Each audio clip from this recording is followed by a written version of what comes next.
ఏంటమ్మా బుచ్చిబాబు, కొంచెం చూసుకోవాలి కదా. ఆ? ఇలాంటి విషయాల్లో చాలా జాగ్రత్తగా ఉండాలి. ఏ విషయం కూడా చెప్తాను. యాక్చువల్లీ రీసెంట్గా పెద్ద తాలూకా పోస్ట్ ప్రొడక్షన్ అంతా కూడా కంప్లీట్ అయింది.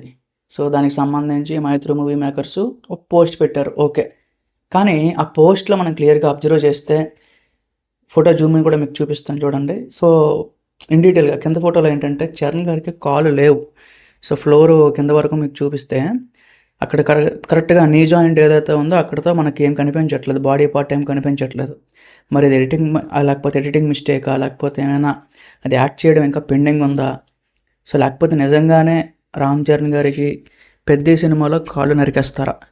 సో చాలా రకాల రూమర్స్ అయితే స్టార్ట్ అయిపోయి ఈ ఒక్క పిక్తో మామూలు హల్చల్ చేయట్లేదు. ఈవెన్ న్యూట్రల్ పేజెస్లో, సోషల్ మీడియాలో ప్రతి దగ్గర కూడా దీనికి సంబంధించిన డిస్కషన్స్ జరుగుతున్నాయి. అంతే గైస్, ఎందుకంటే పెద్ద అనే సినిమాలో మెయిన్ క్రికెట్ అనేది ఒక ఇంపార్టెంట్ ఎలిమెంట్. సో కాళ్ళు లేకుండా క్రికెట్ ఎలా ఆడతారు? సో జరగదు. మేబీ మరి విలన్స్ ఏమైనా పగతో, కోపంతో రామ్ చరణ్ గారి కాళ్ళు నరికేసి ఉంటారా? జరగవచ్చు, ఏదైనా జరగవచ్చు. సో ఇప్పుడు త్రిబుల్ చరణ్ గారికి కాళ్ళు ఉండవు. సో మన తారక్ అన్న భుజాల మీద ఎక్కించి తీసుకెళ్ళి అదంతా చేస్తాడు, ఫైట్ చేస్తాడు. బట్ ఇక్కడ ఏంటంటే మల్టీ స్టారర్ కాదు, ఒక్కడే చరణ్ గారు ఒక్కరే. సో అది కూడా క్రికెట్ ఎలిమెంట్. సో చాలా ఇంట్రెస్టింగ్గా అనిపిస్తుంది ఒక పక్క రిస్కీగా కూడా ఉంది. ఎందుకంటే ఎవ్వరూ యాక్సెప్ట్ చేయరు గైస్. రంగస్థలంలో చెవుడి క్యారెక్టర్ పెడితే ఒక విధ్వంసం జరిగిపోయింది. రామ్ చరణ్ గారు కాబట్టి యాక్సెప్ట్ చేశారు. సో మీరు ఎప్పటిదాకా చూసుకోండి, పవన్ కళ్యాణ్ కానీ, ప్రభాస్ కానీ, అల్లు అర్జున్ కానీ, ఎవరైనా జూనియర్ ఎన్టీఆర్ కానీ, వాళ్ళ బాడీలో ఒక డిఫెక్ట్ ఉండేటట్టు ఎక్కడైనా ఏ సినిమాలోనే కనిపించారా? అంతేందుకు ఒక చిన్న ఏదో ఒక డిసీజ్ ఉన్నట్టయినా ఎవరైనా కనిపించారా? కనిపించరు. ఎందుకంటే వాళ్ళకి తెలుసు అదొక రిస్క్ అని చెప్పి. ఒకవేళ ఏమైనా ఫెయిల్ అయితే ట్రోల్స్ మామూలుగా పడవు, విపరీతంగా పడతాయి. రంగస్థలం హిట్ అయింది, అది పక్కన పెట్టండి. హిట్ అవ్వకపోయి ఉంటే చరణ్ గారి మీద ఎన్ని ట్రోల్స్ రావాలో ఇంకా డబుల్ అయ్యి ఉండేవి. సో ఆ రకంగా మరి ఇప్పుడు రంగస్థలం అనే ఆ సినిమాలో చెవుడి క్యారెక్టర్ అంత బాగా పండిందో అదే తరహాలో ఇప్పుడు పెద్దలో కూడా ఒక ఇంపార్టెంట్ ఎలిమెంట్ అయితే రాబోతుంది. రామ్ చరణ్ గారు రిస్క్ చేస్తారు. సో నిజంగానే గైస్, ఇంక నేను ఈ వీడియోలో చెప్పేస్తున్నాను, చరణ్ గారికి కాళ్ళు అనేది సెకండ్ హాఫ్లో ఉండవంట. ఇది రూమరా లేకపోతే నువ్వు కరెక్ట్గా ఎలా చెప్తున్నావు అనేది మీరు April 29 వరకు ఆగండి.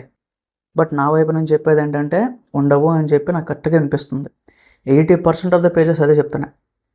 సో ఇది ఒకవేళ నిజమైతే మాత్రం చాలా రిస్కీ ఎలిమెంటు. ఒకవేళ సక్సెస్ అయితే మాత్రం కలెక్షన్స్ ఇంకా వెళ్ళిపోద్ది, 1000 కోట్ల వరకైనా వెళ్ళిపోద్ది. అలాంటి పాయింట్ పెట్టాడు. ఇప్పుడు ఉప్పెన సినిమాలో చిన్నది కాయ కటింగ్ అనే సీన్, అది ఒక్కదానికోసం, ఒక్క పాయింట్ కోసం 100 కోట్లు కొట్టాడు బుచ్చిబాబు. సో అలాంటి డైరెక్టరు ఒక స్టార్ హీరోని డైరెక్ట్ చేస్తున్నాడు. సో ఓన్లీ మాస్ ఎలివేషన్స్, డ్యాన్సులు దాని మీదే కాకుండా ఇలాంటి ఒక రిస్కీ ఎలిమెంట్స్ మీద కూడా ఫోకస్ చేస్తున్నాడు. కాబట్టి ఖచ్చితంగా సినిమా అయితే ఉంది, విషయం ఉంది. బుచ్చిబాబు కూడా ఇంకా తక్కువ అంచనా వేయడానికి లేదు. మీకు బాగా గుర్తుంటే సినిమాకి పూజ ఆ కార్యక్రమం పెట్టారు. ఆ రోజు AR రెహమాన్ ఒక మాట అన్నాడు, ఇంత పిచ్చోడు నేను అక్కడ చూడలేదు అని చెప్పి. సుకుమార్ అదే అన్నాడు, రామ్ చరణ్ అదే అన్నాడు.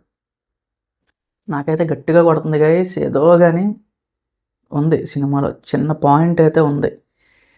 చూద్దాం. నాకు ఇంకా హైప్ మామూలుగా లేదు.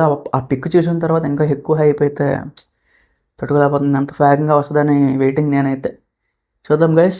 ఇంకా ఎర్లీగా మాట్లాడకూడదు. ఇది కూడా సాంగ్ అప్డేట్ ఒకటి ఉంది. మన బర్త్డే అప్డేట్స్ అయితే రెడీగా ఉన్నాయి, రేపు పోస్ట్ చేస్తాను. Thank you.